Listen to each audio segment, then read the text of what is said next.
ডিমের কোরমা আমাদের দেশের খুবই পরিচিত একটা রান্না।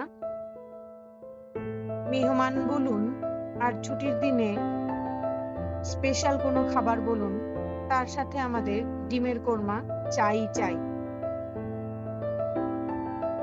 এখানে আমি করে দেখাবো খুব সহজেই ৩০ মিনিটে আপনি কিভাবে রাজকীয় স্বাদের ডিমের কোরমা তৈরি করে নিতে পারবেন। আসসালামু আলাইকুম, কেমন আছেন সবাই? আমি এশা। ওয়েলকাম টু স্টোরি অফ এশা। ডিমের কোরমা রান্না আমাদের দেশের সবাই পারে, তারপরও আমি আমার মতো করে উপস্থাপন করেছি। যারা একদমই রান্না করতে পারেন না, আশা করি তারা দেখে খুব সহজেই বাসায় তৈরি করে নিতে পারবেন। আমি এখানে ৬টা ডিম নিয়েছি। আপনি চাইলে আপনার প্রয়োজন মতো বাড়িয়ে কমিয়ে নিতে পারেন। আমি ডিমগুলো সেদ্ধ করে ভালো করে ধুয়ে পরিষ্কার করে একটা ছুরির সাহায্যে এভাবে একটু ডিপ করে চিড়ে নিব। এতে করে যখন আপনি ডিমের কোরমাটা রান্না করবেন, তখন রাজকীয় স্বাদটা ডিমের ভিতর পর্যন্ত চলে যাবে। এভাবে আমি সবগুলো প্রতিটা ডিমই সুন্দর করে চিড়ে নিচ্ছি। আপনি চাইলে চামচ দিয়ে খচিয়েও নিতে পারেন। দেখুন, ভিডিওতে খেয়াল করলে বুঝতে পারবেন আমি ডিমগুলো একটু ডিপ করে কেটে নিয়েছি।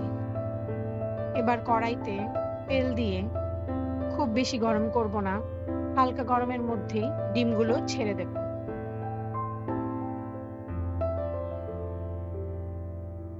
সবগুলো ডিম আমি হালকা আঁচে হালকা করে ভেজে নেব। কড়া করে ডিম ভাজবেন না, তার ক্ষেত্রে ডিমগুলোর উপরটা শক্ত হয়ে যাবে, খেতে একটুও ভালো লাগবে না।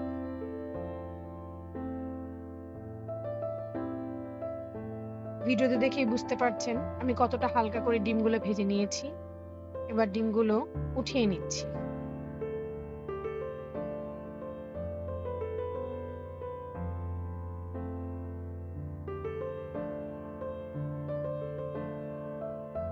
এবার ওই তেলের মধ্যেই আমি প্রায় হাফ কাপের উপরে পেঁয়াজ কুচি দিয়ে দিব। এই পুরা পেঁয়াজটাই আমি বেরেস্তা করে নেব। বেরেস্তা খুব বেশি লাল বা কালো করে ভাজতে যাবেন না। যতখানি গোল্ডেন ব্রাউন করা যায় চেষ্টা করবেন সেরকমই করতে। এতে করে ডিমের কোরমার রংটা বেশ সুন্দর আসবে। এবার ওই পেঁয়াজ বেরেস্তার তেলের মধ্যেই আমি আরো একটু পেঁয়াজ কুচি দিয়ে দেব।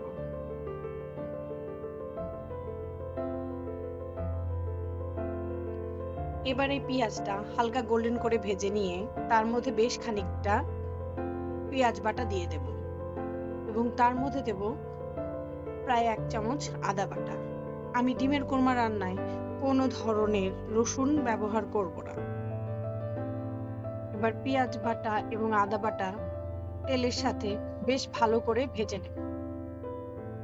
এর মধ্যে দিয়ে দেব হালকা একটু মরিচ গুঁড়া এবং প্রায় হাফ চা চামচ জিরা গুঁড়া। আমি মরিচ গুঁড়াটা দিচ্ছি জাস্ট একটু কালারের জন্য। আপনি চাইলে একদমই স্কিপ করতে পারেন, কোনো সমস্যা নেই। এবার সব মশলা ভালো করে ভেজে নেব।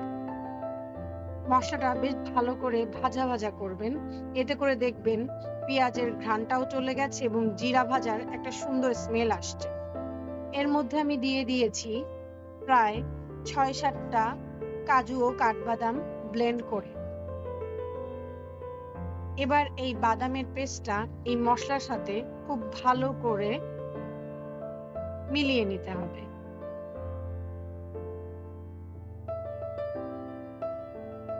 এবং তেল ওঠা পর্যন্ত রান্না করে নিয়ে তার মধ্যে যোগ করে দিয়েছি ১ কাপ লিকুইড দুধ।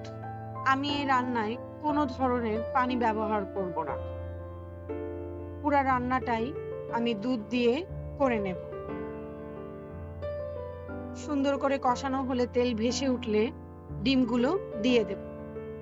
এই পুরো রান্নাটা আপনি যদি একটু স্টেপ বাই স্টেপ ফলো করেন, তাহলে দেখবেন মাত্র ৩০ মিনিটেই আপনার ডিমের কোরমা রেডি হয়ে গেছে।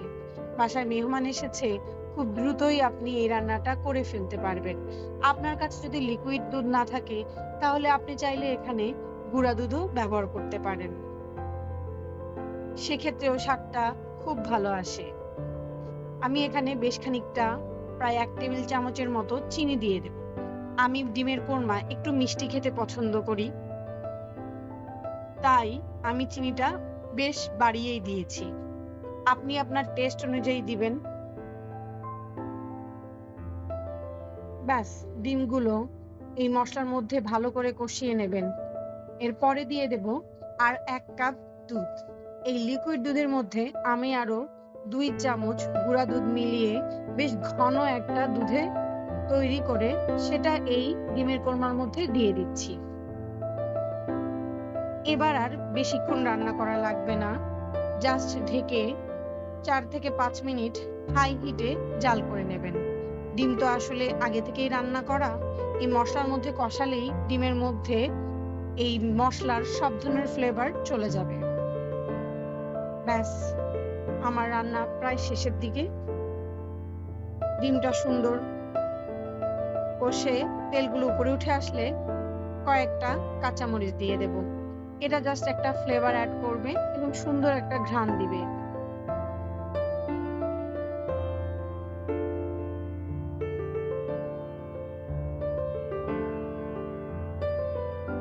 এখন ১-২ মিনিট সবকিছু একসাথে মিলিয়ে নিয়ে এর মধ্যে আমি দিয়ে দেব বেশ খানিকটা পেঁয়াজ বেরেস্তা।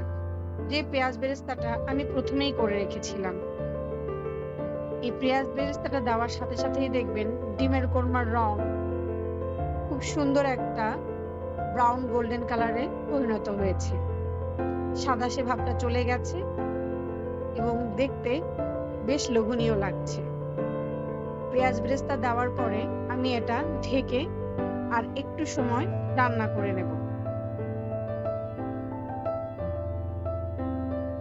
দেখুন কি সুন্দর তৈরি হয়ে গেল আমার ডিমের কোরমা। রাজকীয় স্বাদের ডিমের কোরমা। এখানে আমি অফ ক্যামেরায় রান্নার শেষে ঘি দিয়ে দিয়েছি। এই ১ চামচ ঘিতেই দেখবেন পুরো রান্নাটায় ঘিয়ের ঘ্রাণ পেয়ে যাবেন। ধন্যবাদ।